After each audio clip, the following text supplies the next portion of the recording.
Paz de Deus, vamos clipar um pouco sobre Gênesis capítulo 1, versículo 1, que disse: no princípio criou Deus os céus e a terra. Vemos aqui, irmão, estamos falando sobre a criação dos céus e da terra. A palavra diz: Ele fez a terra pelo seu poder, ordenou o mundo com a sua sabedoria, estendeu os céus com o seu entendimento. Vemos esta palavra, uma palavra tão poderosa, irmão, para quem entende, para quem compreende, para quem está ligado dentro dos fundamentos de Deus, para quem se fortaleceu, para quem se destruiu, para aqueles que alcançaram a vida, que a vida está na palavra de Deus. Para esses, essa palavra é muito poderosa. É aquela que coloca um prumo na sua alma, coloca limites, barreiras, fronteiras no seu conhecimento. Precisamos entender, como Paulo diz, eu posso tudo, mas nem tudo me convém. Era um homem que conhecia os limites de Deus, as fronteiras de Deus. Precisamos compreender isso, irmão. Então vemos essa palavra, uma palavra tão poderosa. A ciência diz que houve uma explosão e aconteceu todas as coisas, tudo foi criado por meio do Big Bang, por meio de uma explosão, mas a palavra diz que pelo seu poder é que ele fez essas coisas, irmão. E sustenta tudo também pelo seu poder. Precisamos entender essas coisas. E até nós somos sustentados pelo poder de Deus. Quem é que nos deu a respiração para que nós vivesse sobre essa terra? Quem é que nos deu o Espírito para que andasse sobre ela? Não é Deus? Eu não sou nada, vocês não são nada. Quem é Deus? Se hoje você respira, se hoje tem a sua existência aqui na terra, é porque é Deus que te formou. É que Deus que te criou, Deus te deu a vida, o fôlego de vida, e você foi feito uma alma vivente. Mas você tem um prazo de validade, como eu também tenho, como nós também temos. Então, se nós entendesse isso, irmão, glorificava mais o Senhor, exaltava o Senhor, porque nós não somos nada. Se hoje estamos respirando é porque o Senhor permitiu isso, mas vai chegar o tempo, como a palavra diz, que a carne ela volta ao pó e o espírito volta a Deus que o deu, e a alma sobe para o julgamento. Então chegará o dia que Deus vai arrancar aquilo que Ele deu, aquilo que é seu, o espírito que está dentro de você, o respirar, meu irmão, que está dentro de você. Precisamos entender isso aqui. Pois que Isaías diz: deixai, pois, do homem cujo fôlego está no seu nariz, em que se deve estimar? Porque estimamos homens, porque tratamos homens como se fosse alguma coisa.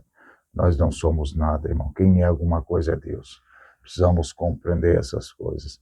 Mas está cheio de pessoas nessa terra que acham que é dono da vida, é dono do fôlego da vida, que você consegue existir fora de Deus. Você não consegue. Você está como aqueles homens no tempo de Noé, dizia a Deus: retira-te de nós. E está cheio de pessoas loucas e poucas sábios nessa terra que entendem esse assunto. Então, se acha dono de tudo e você não é dono de nada. Se acha alguém e você não é nada. Precisamos entender isso aqui. Você se sente uma estrela nessa terra, alguém que brilha, alguém que buscou suas glórias, né, irmão? E você se sente importante, mas você não é nada. Nós não somos nada. Precisamos entender isso.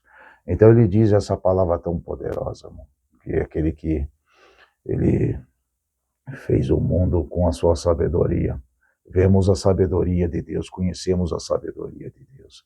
Mas a sabedoria de Deus não agrada a todos, mas agrada a poucos, né, irmão? Poucos que estão felizes com o governo de Deus, com o reinado de Deus.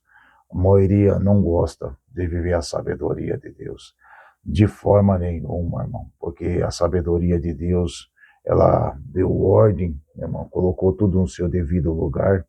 Está cheio de pessoas que acham que o reino de Deus é uma bagunça, é tudo desorganizado. Não, irmão, você está achando que no céu qualquer um faz o que quer? Isso não existe. Tem ordem, irmão, tem decência, tem a maneira certa de se viver. Não vivemos de qualquer jeito, nem de qualquer maneira. A sabedoria de Deus ordenou todas as coisas, ordenou no céu, como ordenou também na terra. Foi colocando tudo as suas coisas no devido lugar. Tem planta que foi feita para comida, outras para bebida, tá bom? Existem os animais que foi feito para a carne, existem os que são feitos para o leite, tá bom?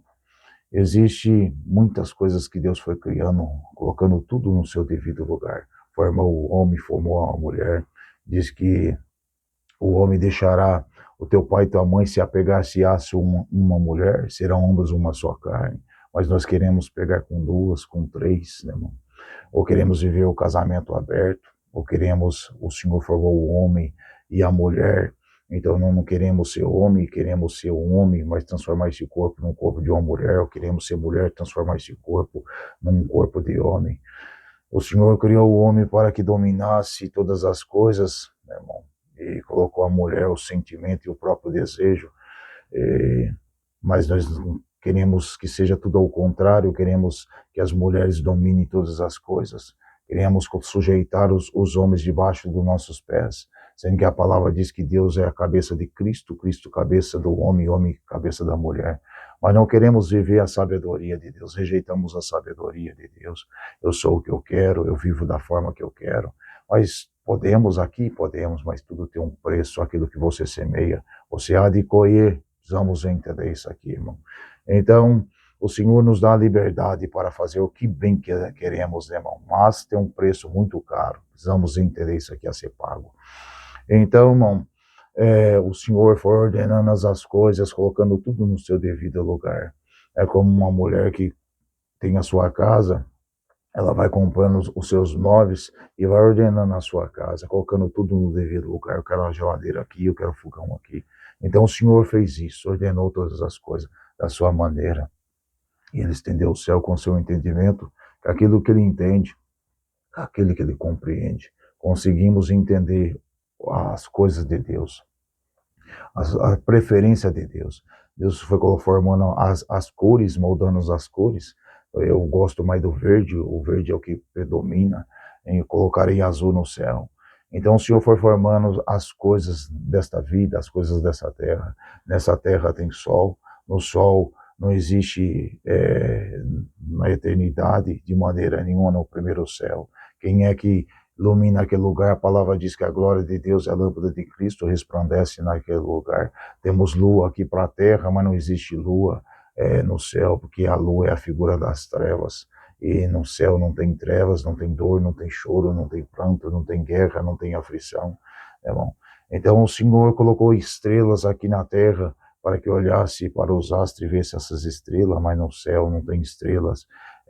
Como vemos aqui, as estrelas do céu são os homens, as estrelas do céu são os anjos, as estrelas do céu são os serafins, são os querubins, são eles que são estrelas naquele lugar. Aqui temos os homens que são estrelas, que são astros, mas no céu não funciona assim. Então a cada lugar o Senhor foi formando a sua sabedoria, foi formando a sua ciência, foi formando os seus gostos, foi formando a sua vontade, né, irmão? Então conhecemos um pouco de Deus pelo aquilo que Ele criou, pelo aquilo que formou, né, irmão? Vemos que o Senhor formou a paz, mas nós amamos a guerra, nós gostamos da disputa, nós gostamos da inveja, nós gostamos da malícia, nós gostamos do fingimento, nós gostamos da cobiça, nós gostamos das murmurações, e são coisas que Deus ele não criou de maneira nenhuma. Então somos totalmente contra a vontade de Deus, contra a sabedoria de Deus, contra aquilo que Ele entende, contra aquilo que Ele compreende. Então Ele nos formou também com o seu entendimento, colocou em nós esse corpo.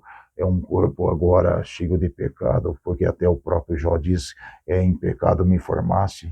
O Senhor nos formou este corpo, um corpo que não é bom de maneira nenhuma. Paulo diz que não viu bondade nenhuma nesse corpo, nós não somos bons. Para que começasse a buscar o Senhor, recorrer ao Senhor, para que vivesse a dependência de Deus, para que clamasse a Deus, para que chorasse, suplicasse, para que se humilhasse, para que pedisse ao Senhor força para que vencesse essa carne, vencesse o pecado, vencesse o ódio, vencesse a mentira, vencesse o engano, vencesse as traições. Então precisamos recorrer a Deus, mas nem todos vão de recorrer a Deus, porque ama o corpo, ama o desejo, ama a carnalidade, ama os prazeres, ama as vontades. Irmão, muitos vão de se aceitar neste corpo e nunca vai recorrer a Deus, mas bem-aventurado é aquele que entendeu o sentimento da palavra.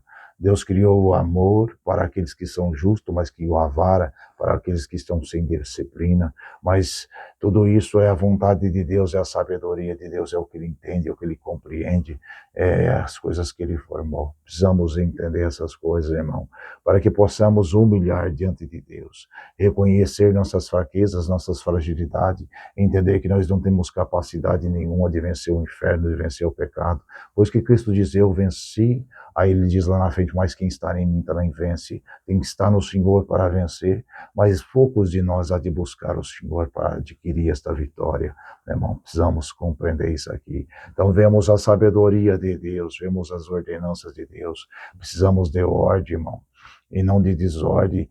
O Senhor foi criando as suas ordens, as suas ordenanças por meio da lei, foi formando a sua sabedoria, isso não pode, isso está certo, isso não está errado, isso não me agrada, isso me aborrece, foi formando a sua sabedoria aqui na terra, mas poucos recebeu esta ordenança no próprio corpo, essa disciplina no próprio corpo, não, a maioria quer viver sem limites, sem barreiras, sem fronteiras, é o meu corpo, minhas regras, eu formo a minha regra, eu sou Deus de mim mesmo, eu tenho a minha sabedoria, eu tenho o meu entendimento, eu tenho as minhas ordenanças, eu tenho as minhas exigências, precisamos entender isso aqui, irmão.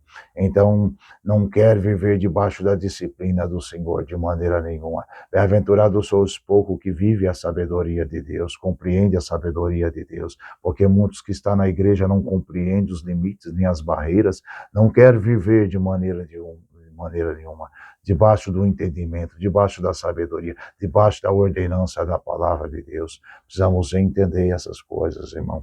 Então o Senhor foi criando, em todo lugar tem isso, até numa cadeia precisa de ordem, não precisa de disciplina, senão o negócio vira uma bagunça. E este mundo está vivendo uma bagunça, porque não pode suportar a sabedoria de Deus o mundo, e nem a igreja está podendo suportar, porque a palavra disse, nos últimos dias colocarão comichão nos ouvidos, não suportarão mais a sã doutrina, vocês não podem suportar, a igreja não suporta de maneira nenhuma. Existe um hino cantado, um hino chamado gospel, você acha que esse hino é de Deus? Nunca foi de Deus de maneira nenhuma. O homem do rap fala de Deus e de Cristo, mas não tem nada de Cristo na sua letra.